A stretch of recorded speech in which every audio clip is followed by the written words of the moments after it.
Hi there, this is Spring Havens Farm, West Virginia. It is adorned by a huge lawn, a lovely pond with scenic views, animal farm, fire pit, barbecue, and that's the bunkhouse where we stayed. Starry nights are awesome here. This is hall, there are bunk beds and a decent kitchen. It's day 1 today and we are on our way to Luray Caverns. This is a skyline drive passing through the Shenandoah National Park. Heavy snow blocks this road in winter, which was a major concern. Thankfully, weather in February was good. West Virginia, being a mountain state, is a great place to connect with nature. The Blue Ridge Mountains and the quaint and colorful houses add some color to the region. We imagine this countryside lush green in spring and even more beautiful in fall. Now we are in the entrance of the Luray Caverns and the garden maze.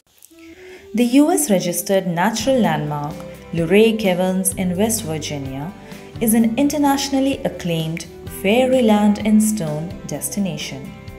Discovered in 1878 as a sinkhole, these caverns beneath Virginia's Shenandoah Valley saw light after remaining hidden for thousands of centuries. These caverns are basically limestone layers which got eroded by the seeping in of carbonic acid, that is water plus carbon dioxide, through the soil overhead. The crystallization and formation process of the stalactites and stalagmites still continue as they grow 1 cubic inch every 120 years. These stream lakes offer a crystal clear reflection of the ceiling stalactites. Today, you can tour these caverns on step-free pathways in about an hour in a uniform 54-degree temperature. The color of the stone marbles depend on the minerals: reddish-brown for iron oxide, grayish-black for manganese oxide, green for algae, and white for calcium carbonate.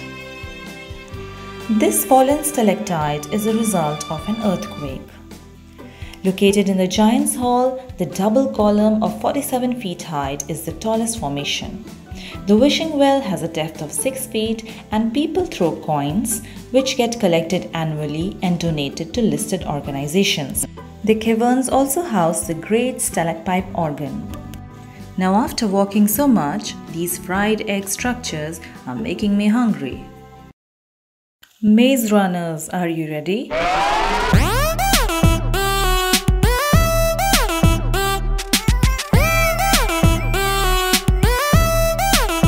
Check it out! This garden maze is the largest in mid-Atlantic with 1 acre area and 8-foot tall hedges. It has hidden tunnels and fountains. There are hints and clues to guide, but when you are trapped and lost, even Google Maps don't help. Also check out the rope adventure path nearby. The Car and Carriage Caravan Museum provides you a glimpse of a timeless collection of vintage cars post-World War II era.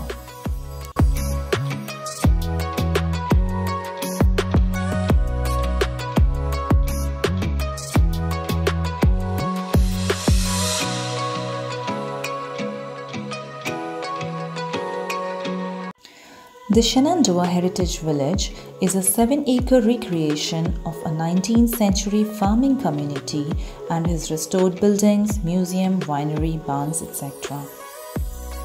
The museum displays a collection of artifacts, paintings, pottery, and objects of everyday use by the people of Shenandoah Valley. They range from the Native American to the Civil War era.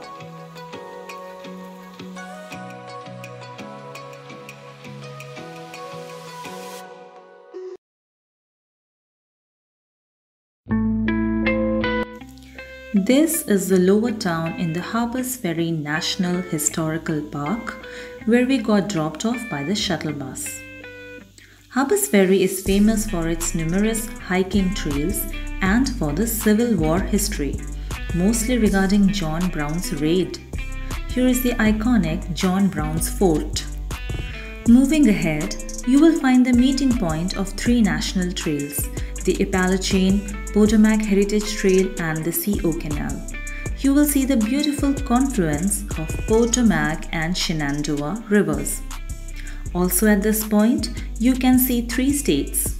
Being on West Virginia, you can spot Virginia and Maryland. Now we are crossing this footbridge which takes us to Maryland. It's sunny but windy here with cool temperatures. We wanted to hike the Maryland Trail for some amazing mountaintop views, but it was evening already, so we just made our way back to the lower town, looking for a place to have lunch. They have restaurants, souvenir shops, candy shops, etc. Also, the park has no trash policy, so you won't find dustbins anywhere.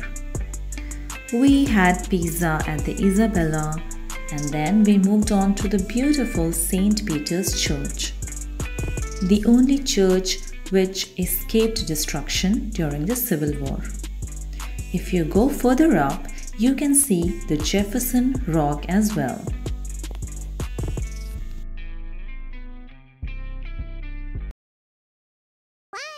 This is BRYCE Resort skiing area, but we are here for snow tubing.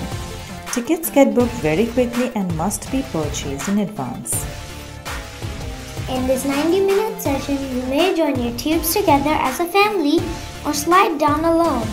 Both ways are fun. A conveyor belt conveniently carries you and your tube to the 800-foot high hill to slide down again. All the time you will hear a lot of woohoos! If you have time, you can check out these attractions too. Now we're out of the resort, and since Washington DC was just 2 hours away, we decided to check it out before our journey back home. Washington DC, being the country's capital and a cultural center, holds its own significance. A stroll within some parts of the city allowed us to have a glimpse of some of its famous neoclassical monuments and buildings.